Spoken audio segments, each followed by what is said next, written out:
Okay.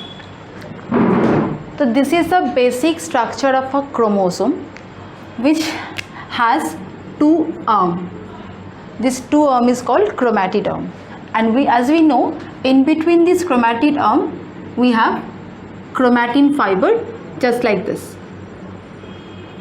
And actually it is a genetic material which transmits from one generation to the next. This is chromatin material.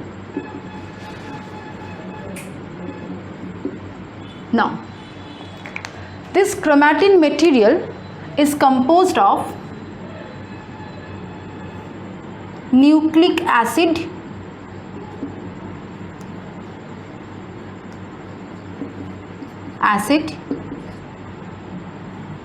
histone protein,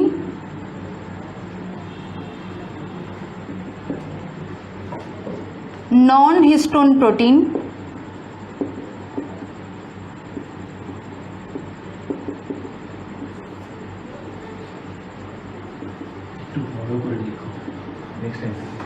okay. So chromatin material is composed of nucleic acid, histone protein, non-histone protein, and some metals and ions like magnesium, calcium, chlorine, etc. And as we know, this nucleic acid is composed of DNA and RNA. Achha. So nucleic acid, there are two types of nucleic acid in our body, that is DNA and RNA, and as we know, these are the genetic material which transmits, right? Now this chromatin material arranged within the chromosome as a spindle shaped, like this.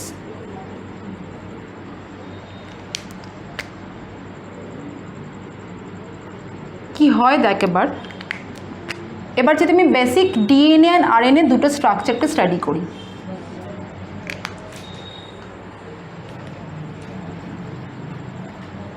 First নাম,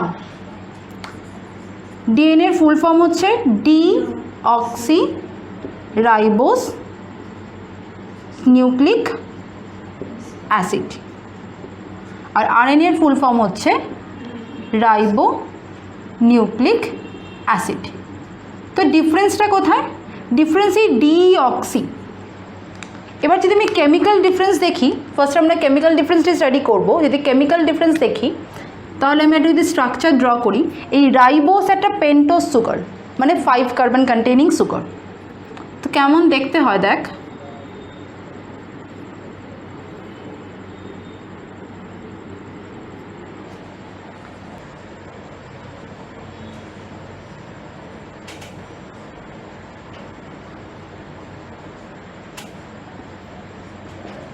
আচ্ছা এটা হচ্ছে carbon number 1, carbon number 2, carbon 3, carbon 4, carbon 5। সেমভাবে এখানে 1 2 3 4 5। In case of RNA, the number 2 position of carbon has a OH group, and in case of DNA it has H group. This is the only chemical difference in between RNA and DNA. বাকি এখানে যা যা তোর material আছে all are same, only this position is variable in case of DNA and RNA. তাহলে RNA তে number 2 carbon পজিশনে একটা OH আছে, DNA তে সেই পজিশনে H আছে, তার জন্য DNA নামটা হচ্ছে ডিঅক্সিরাইবোনিউক্লিক অ্যাসিড, and RNA নাম হচ্ছে ribonucleic acid. This is the first difference, chemical difference বা স্ট্রাকচারাল ডিফারেন্সও বলতে পারিস। নেক্সট এটা একটু স্ট্রাকচারটা ড্র করে নে। আরএনএতে নাম্বার 2 কার্বন পজিশনে OH আছে, যেটা ডিএনএতে H। আচ্ছা নেক্সট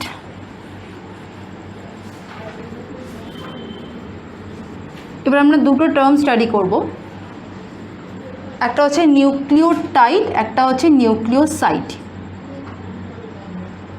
নিউক্লিওটাইড আর একটা হচ্ছে নিউক্লিওসাইড। কেন পড়ব? তার রিজন হচ্ছে আমি যদি এবার একটা ডিএনএ স্ট্রাকচার স্টাডি করি থরলি, দেখব DNA is composed of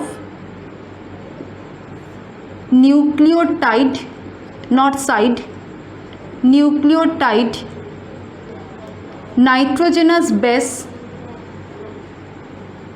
and phosphate group. DNA is composed of these three things: nucleotide, nitrogenous base, phosphate group and ribose sugar. Ribose sugar, that is a pentose sugar. এবার what is nucleotide and what is nucleoside? Nucleoside হচ্ছে ribose sugar plus nitrogenous base. Ribose sugar plus nitrogenous base, this is nucleoside. And nucleotide হচ্ছে ribose sugar plus nitrogenous base plus phosphate group. Phosphate group, এই তিনটের কম্বিনেশনকে আমরা বলবো nucleotide. একটু গুলিয়ে যায়, but এই T for tide and T for three এরকমভাবে মনে রাখিস, ribose, nitrogenous base and phosphate group. So ডিএনএটাকে আমরা লিখতে পারি পলিনিউক্লিওটাইড চেন। কেন সেটা আমরা এক্ষুনি দেখব। পলিনিউক্লিওটাইড চেন মানে মাল্টিপল নিউক্লিওটাইড একটা চেন লাইক স্ট্রাকচার ফর্ম করে in case of DNA. Polynucleotide, তো nucleoside is composed of ribose sugar and nitrogenous base, and nucleotide is composed of ribose sugar, nitrogenous base and phosphate group. এবার একটা ডিএনএকে কেমন দেখতে হয় সেটা আমরা দেখব। Polynucleotide chain,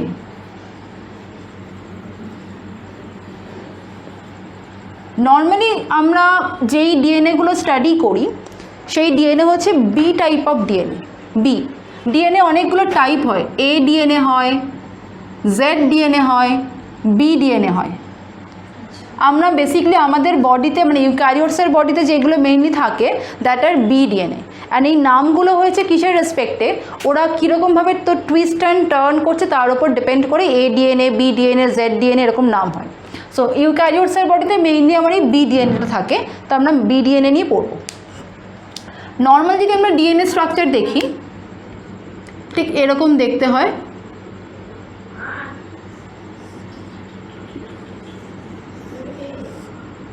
double helical structure. আচ্ছা, প্যারালাল আর anti parallel? Anti parallel, because একটা এন্ড যদি আমি 5 প্রাইম বলি, অপোজিট এন্ডটা হচ্ছে 3 প্রাইম, আবার এই এন্ডটা 5 প্রাইম, এই এন্ডটা 3 প্রাইম। এটার আলাদা কোনো মানে রিজন নেই যে এখানে 5, 3 হচ্ছে, টার্মগুলোকে টার্মিনালগুলোকে ডেজিগনেট করার জন্য 5 প্রাইম আর 3 প্রাইম দিয়েছি। অ্যান্ড এগুলো অপোজিট টার্মিনাল বলে একটা সাইডে প্রেজেন্ট। যদি সেম টার্মিনাল থাকতো এটা টুইস্ট করতে পারতো না। তো দিস ইজ দ্য থিং। তো এটা হচ্ছে দ্য বেসিক ডিএনএ স্ট্রাকচার। এবার এই যে একটা চেন যেটাকে আমি 5 প্রাইম টু 3 প্রাইম বলছি, আর এই যে একটা চেন যেটাকে আমি 3 প্রাইম টু 5 প্রাইম বলছি, এই দুটোই আমার পলিনিউক্লিওটাইড চেন। এটা একটা পলিনিউক্লিওটাইড চেন, এটা একটা পলিনিউক্লিওটাইড চেন। ওটা ওরা একটা অ্যাক্সিসের চারপাশে তো টুইস্ট অ্যান্ড টার্ন করে ডাবল হেলিক্যাল স্ট্রাকচারটা বানিয়েছে। তাহলে আমার ডিএনএ হচ্ছে double helical structure. Double helical structure, first point. Second হচ্ছে anti parallel. Anti parallel strand. এবার এই পলিনিউক্লিওটাইড চেইনটাকে আমরা একটু ইলাবোরেট করে ড্র করব। তার আগে এই যে নাইট্রোজেনাস বেস, নিউক্লিওটাইড তো আমার done, ribose sugar, nitrogenous base and phosphate. তো ফসফেট গ্রুপ তো আলাদা করে আমার কিছু বলার নেই, দ্যাট ইজ H3PO4। এটা ফসফরিক অ্যাসিড, তো ফসফেট গ্রুপ মানে তো ফসফেট, নর্মাল পিক। আচ্ছা, রাইবোস হচ্ছে one type of pentose sugar, সেটা নিয়ে কোনো গল্প নেই। এই nitrogenous base may be of 2 type. একটা হচ্ছে পিউরিন, আরেকটা হচ্ছে পাইরিমিডিন। কোনটা পিউরিন? এ আর জি হচ্ছে purine, and T and C হচ্ছে pyrimidine. A for adenine, G for guanine, C for cytosine, and T for thymine. And তার সাথে আরেকটা ইনফরমেশন আমরা নিয়ে নিই যে adenine can pair with only thymine, adenine can pair with only thymine by 2 hydrogen bond, and guanine can pair with guanine can pair with cytosine by 3 hydrogen bond. That means adenine হচ্ছে একটা purine, thymine হচ্ছে একটা pyrimidine, আবার guanine হচ্ছে একটা purine, cytosine হচ্ছে একটা pyrimidine. তার মানে one purine can combine with another pyrimidine, বা অন্যভাবে বলতে পারি one pyrimidine can pair with another purine. And A and T এর যে বন্ডিংটা it is by 2 hydrogen bond, and G and C এর যে বন্ডিংটা বাই 3 হাইড্রোজেন বন্ড। এবার এরকম কোয়েশ্চেন অনেক জায়গাতেই আসে যে আমি যদি একটা ডিএনএ স্ট্র্যান্ডকে ব্রেক করতে চাই, তো কোন জায়গাটা মানে কোন সিকোয়েন্সটা আমি ব্রেক করলে আমার বেশি ইজিলি ব্রেক হবে। ধরে নিন একটা ডিএনএ স্ট্র্যান্ড এরকম আছে, এইভাবে আছে, সো এখানে আমার এই বেস পেয়ার্সগুলো এরকমভাবে রয়েছে, তো কোন সিকোয়েন্সটা আমি ব্রেক করলে আমার ইজিলি ডিএনএ স্ট্র্যান্ডটা ব্রেক হবে? কারণ এ অ্যান্ড টি যেখানে যেখানে আছে ওগুলো 2টো করে হাইড্রোজেন বন্ড দিয়ে জয়েন করা, আর জি অ্যান্ড সি 3টে করে হাইড্রোজেন দিয়ে বন্ড দিয়ে বাইন্ড করা। এবার 2টো বন্ডকে ব্রেক করতে আমার বেশি এনার্জি লাগবে না 3টে বেশি? 2টোতে বেশি তো আর আমার বডি কেন এক্সট্রা এনার্জি কনজিউম করবে, মানে ইউটিলাইজ করবে। সো এ অ্যান্ড টি রিজিয়নটা ব্রেক করা অনেক বেশি ইজি হয়। এরপর যখন আমরা রেপ্লিকেশন করবো তখন দেখবো যে রেপ্লিকেশন কি ডিএনএটা সেপারেট হবে, সেপারেট হয়ে ওটা একটা করে কপি ফর্ম করে। তো সেই যে সেপারেট হচ্ছে মানে যে ব্রেক হচ্ছে এটি রিচ রিজিয়নটায় ব্রেক হবে, কারণ কি ব্রেক করাটা অনেক বেশি ইজি, মাঝখানে 2টো হাইড্রোজেন বন্ড প্রেজেন্ট। তো nitrogenous base adenine and guanine and thymine and cytosine. এবার আমরা ডিএনএ একটা ইলাবোরেট স্ট্রাকচার করব।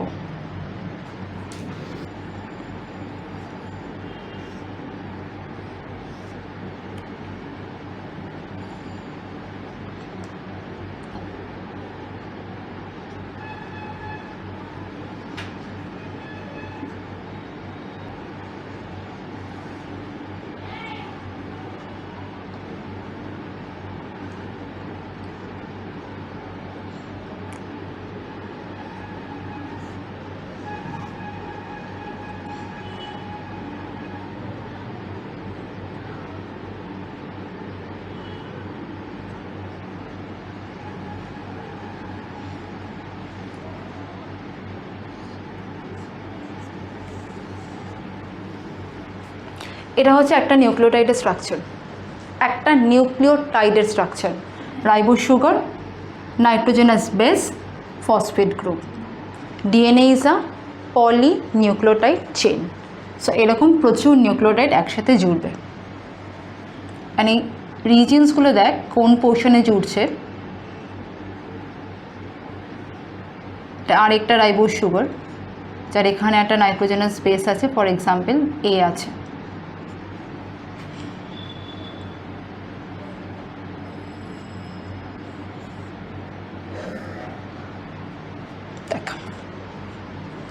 ফার্স্ট যে নিউক্লিওটাইড তার নাম্বার 3 কার্বনের সাথে, ফার্স্ট নিউক্লিওটাইডের নাম্বার 3 কার্বনের সাথে সেকেন্ড নিউক্লিওটাইডের ফসফেট গ্রুপটা অ্যাড হচ্ছে। ফার্স্ট নিউক্লিওটাইড নাম্বার 3 কার্বনের সাথে সেকেন্ড নিউক্লিওটাইডের ফসফেট গ্রুপটা অ্যাড হচ্ছে। নেক্সট যদি দেখি সেকেন্ড নিউক্লিওটাইডের নাম্বার 3টার সাথে থার্ড নিউক্লিওটাইডের ফসফেট গ্রুপটা অ্যাড হচ্ছে, লাইক দিস। আর এই যে বন্ডগুলো দিয়ে অ্যাড হচ্ছে, এই bond,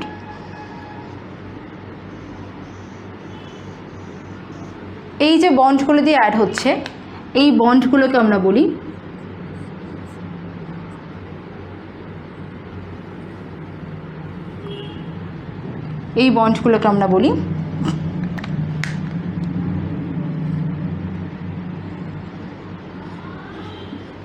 phosphate bond, phosphate bond. First নিউক্লিওটাইডের নাম্বার 3 কার্বনের সাথে সেকেন্ড নিউক্লিওটাইডের ফসফেট গ্রুপ অ্যাড হচ্ছে, সেকেন্ডের নাম্বার 3 এর সাথে থার্ডের ফসফেট গ্রুপ অ্যাড হচ্ছে। সে এরকমভাবে আমার পলিনিউক্লিওটাইড চেইন ফর্ম করে। সেমভাবে আমি এদিকে আঁকবো, কারণ এটাতে আমি একটা স্ট্র্যান্ড আঁকছি, আমার আরেকটা স্ট্র্যান্ড এদিকে থাকবে। ঠিক এরকমভাবে যদি সেম জিনিসটা আমরা ড্র করি, এটা যদি করি, এটা আমার নাম্বার 1 কার্বন পজিশন, কারণ এখানে আমাকে তোর নাইট্রোজেনাস বেসটাকে রাখতে হবে।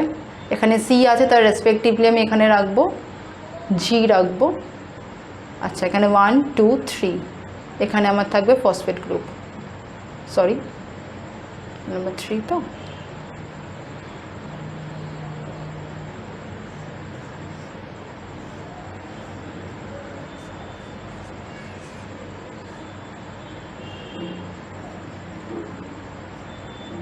তো এরকমভাবে কন্টিনিউড হচ্ছে। সি অ্যান্ড জি এর মাঝখানে 3টে hydrogen bond, A and T এর মাঝখানে 2টো হাইড্রোজেন বন্ড। এভাবে আমার ডিএনএটা অ্যারেঞ্জ থাকে। It's a polynucleotide chain.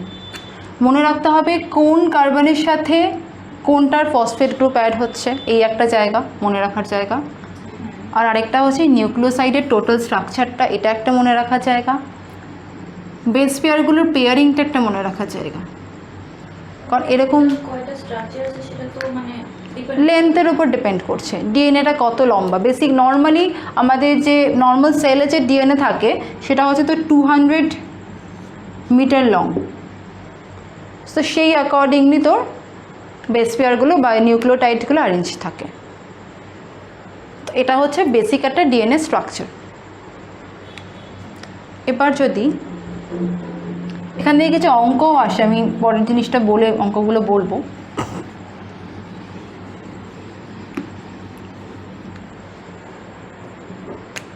এই যদি একটা ডিএনএকে দেখি ওই সব জিনিসপত্র বাদ দিয়ে,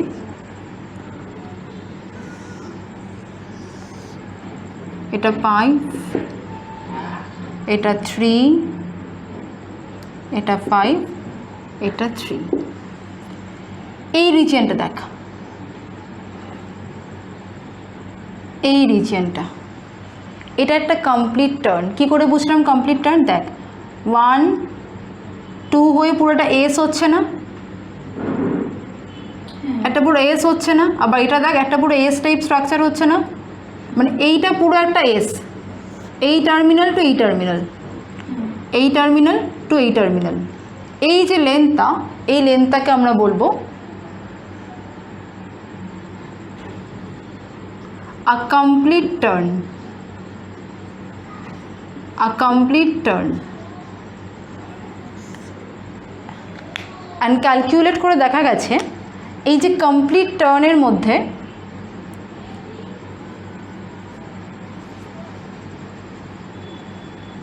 দশটা